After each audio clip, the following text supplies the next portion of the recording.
आप ना पहले आप होश में आइए, ठीक है? होश में आके उसके बाद बात करिए।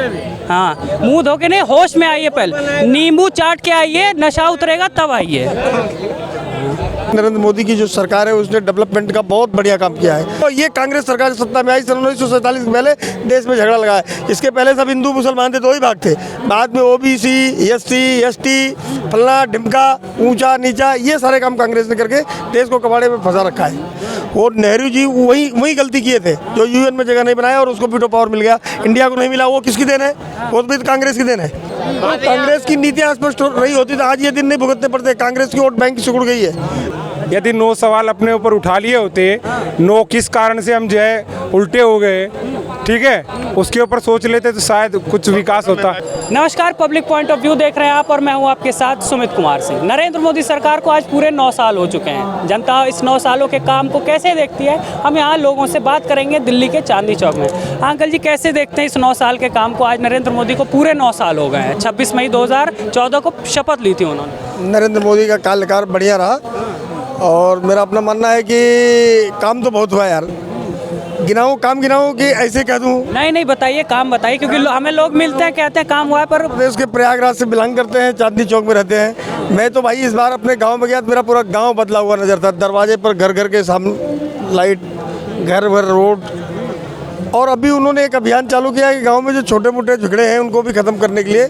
मैं ये कहता हूँ अगर ये काम हो गया ना तो जुडिशली पर जो है ना एकदम लोड कम हो जाएगा। गांव में छोटे मोटे झगड़े बहुत है, कोई रास्ता रोक रहा है, कोई नाली रोक रहा है, कोई जीएस कब्जा कर रखा है। अगर ये चीज़ ग्राम प्रधान सही ढंग से और लेखपाल और एसडीएम करने लग जाए तो गाँव की बहुत सारी समस्याओं का निदान हो जाए।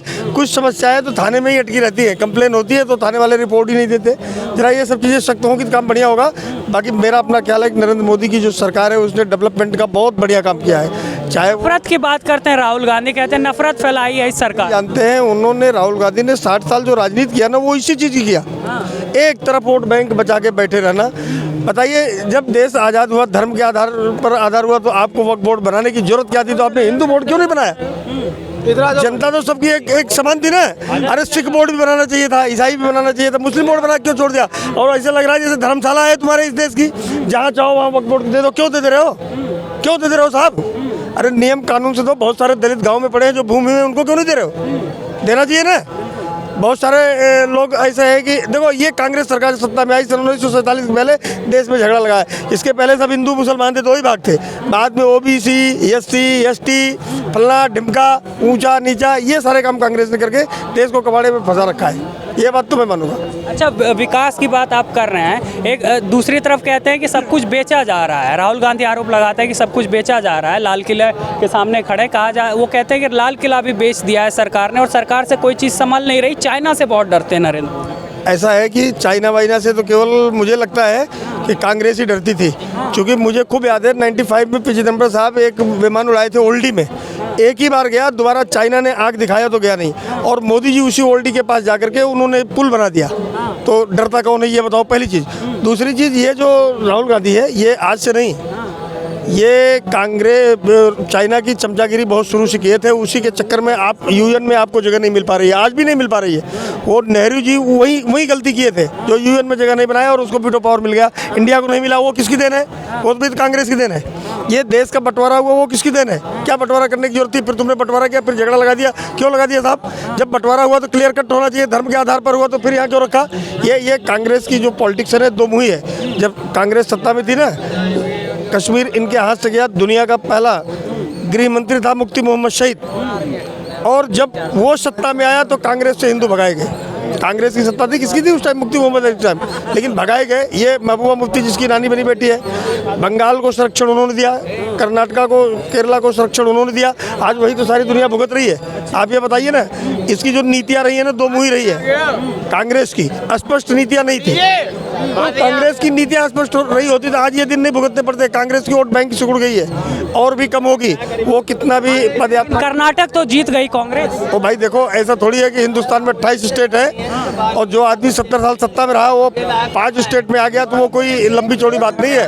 अभी भाई एक हिमाचल, छत्तीसगढ़ और इसके अलावा सुनिए भाई साहब, सुनिए, 1 मिनट सुनिए। आप पहले सुनिए बात सुनिए। आप पहले होश में होके आइए, आपके यहाँ से यहाँ तक वो आ रही है।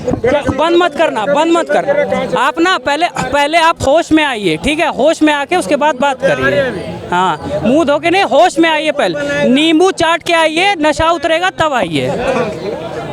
भाई साहब क्या कहेंगे, 9 साल हो चुके हैं इस सरकार को, नरेंद्र मोदी की सरकार को, कैसे आंकते हैं इनका काम? बहुत अच्छा है। आप 9 का जो टेबल है उसको पढ़िए। 9 दूनी 18, 18 8 रेक 9, तो 9 ही होता है। अच्छा। तो ये नौजवान देश होता जा रहा है और 9 में बहुत वृद्धि हुई है देश की। बहुत बड़ा देश के अंदर कार्य हुआ है, देश बढ़ गया है, सीमाएं बढ़ गई है। आज देश सुरक्षा के स्तर पे देखें तो 4थी विश्व की महाशक्ति है और कभी 25-26वें नंबर पे था। आज दुनिया की 5वीं अर्थ महाशक्ति बन गया है भारत। लेकिन सरकार के 9 साल पूरे होने पर कांग्रेस ने 9 सवाल उठाए हैं, महंगाई पर, चाइना पर, अडानी पर, और कहते हैं कि इन सारे सवालों पर जो है नरेंद्र मोदी खामोश रहते हैं। चाइना पर तो खास करके खामोश रहते हैं। 9 पे से 1-2 अपने ऊपर भी देख लेते।